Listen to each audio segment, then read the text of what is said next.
lovely to be with you all today and have you here to celebrate this beautiful couple. So I have two readings I'd like to share. The first is from the book of Colossians, chapter 3, verses 12 through 15. Therefore, as God's chosen people, holy and dearly loved, clothe yourselves with compassion, kindness, humility, gentleness, and patience. Bear with each other and forgive one another if any of you has a grievance against someone. Forgive as the Lord forgave you. And over all these virtues, put on love, which binds them all together in perfect unity. Let the peace of Christ rule in your hearts, since as members of one body, you are called to peace. And be thankful. From beginning to end, this is a book or a story from Robert Fulghum. You have known each other from the first glance of acquaintance to this point of commitment. At some point, you decided to marry. From that moment of yes to this moment of yes, you have been making promises and agreements in an informal way. All of those conversations that were held riding in a car or over a meal or during long walks, all those sentences that began with, when we're married, and continued with, I will, and you will, and we will. Those late night talks that included someday and somehow and maybe, and all those promises that are unspoken matters of the heart. All these common things are the real process of the wedding. The symbolic vows that you are about to make are a way of saying to one another, you know all those things we promised and hoped and dreamed? I meant it all, every word. Look at one another and remember this moment. Before this moment, you have been many things to one another: acquaintance, friend, companion, lover, and even teacher. Now you shall say a few words that take you across the threshold of life. For after these vows, you shall say to the world, this is my husband, this is my wife.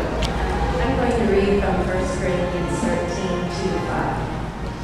If I have the gift of prophecy and can fathom all mysteries and all knowledge, and if I have faith that can move mountains, but do not have love, I am nothing.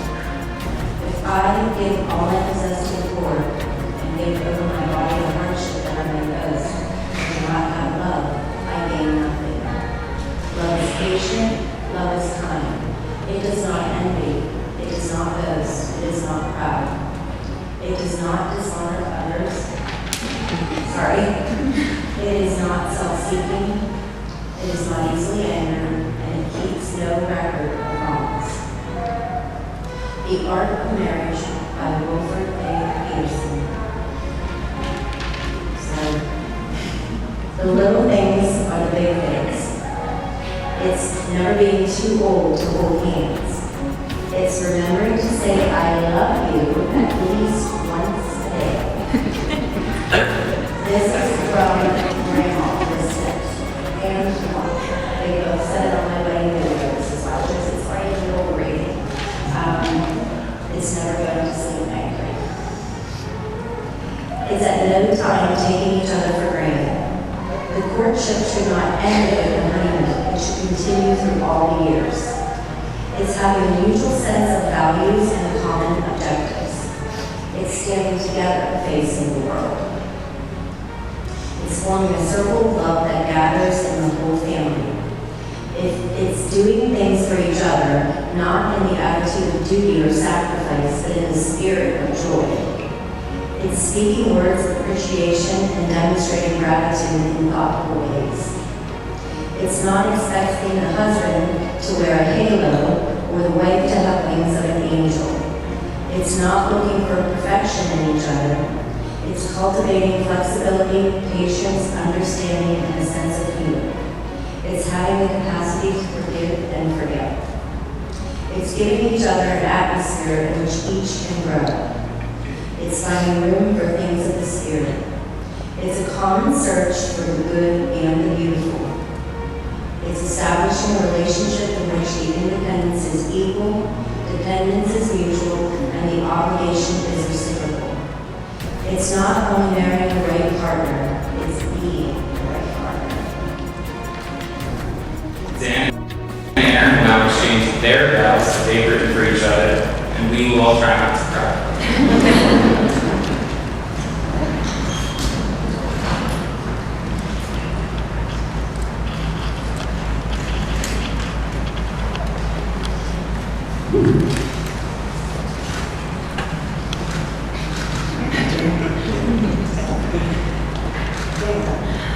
Since the start of our friendship 10 years ago, I have been telling anyone who would listen that you are the best people I knew and one of my very favorite people in the world. Even back when we were just friends, I had you in my top 5 favorite people. I used to say that my ideal husband would be someone just like you, but of course not actually you because I'm too weird. I wish I could go back to tell my past self that she was absolutely right about all of it. Except that it wasn't weird. I felt like I was home. You were my better half, my kinder half, my calmer half, my more hardworking and level-headed and selfless half. One of my very favorite things about you and our relationship is the comfort we find in each other and the joy that we find in the simplest things.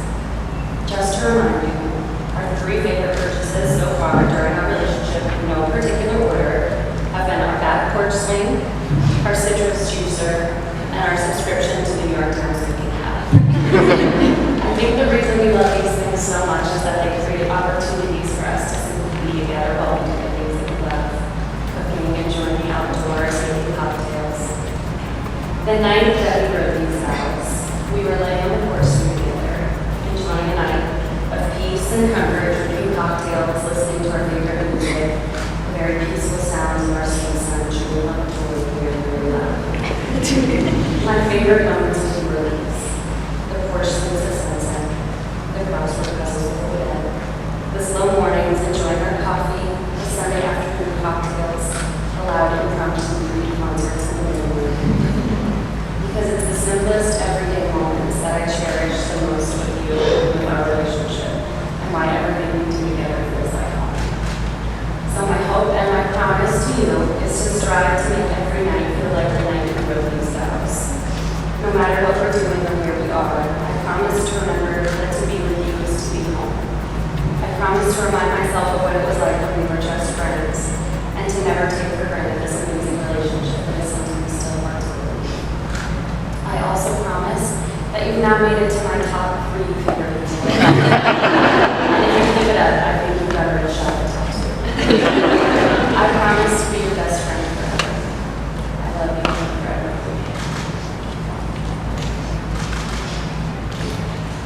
A lot of this is going to sound very familiar.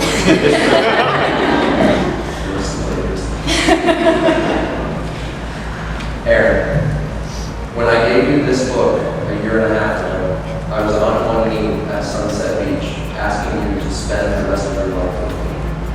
I told you I wanted to fill the pages of this book with the memories of our love story. I know we have a lifetime of memories yet to be written, but today I think of the love and the life that we've shared at this point. We've had some pretty major moments so far. We moved in together, bought our first home, adopted our sweet but psychotic dog,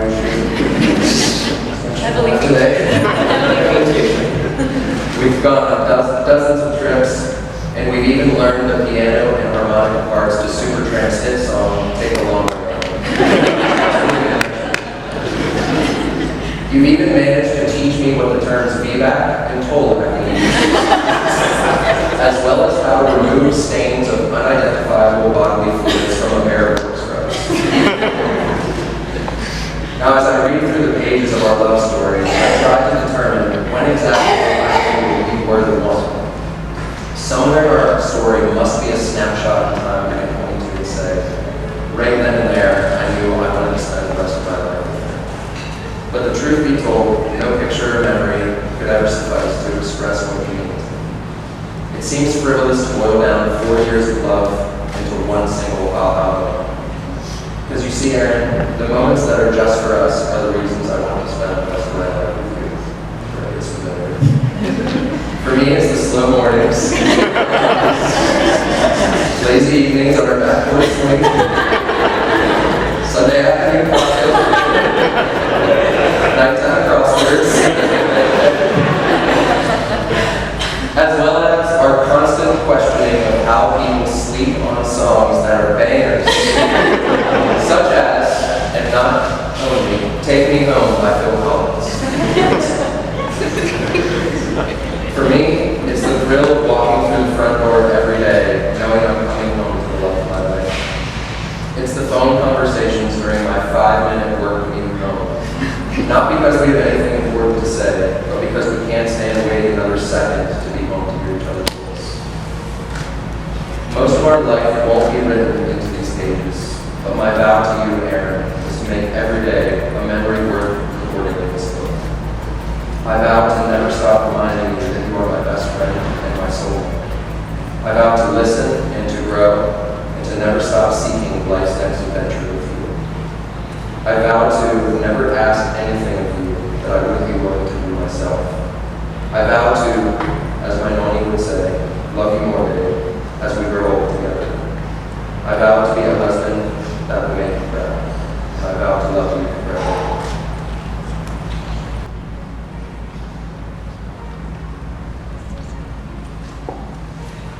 Ready to get married? Do you, Aaron, take Daniel to be your lawfully wedded husband, to happen to both in sickness and health, on good days and bad days, and every day, as long as you live?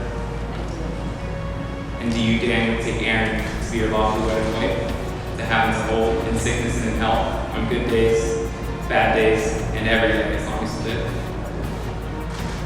And now the bride and groom will exchange rings as a symbol of their love and commitment.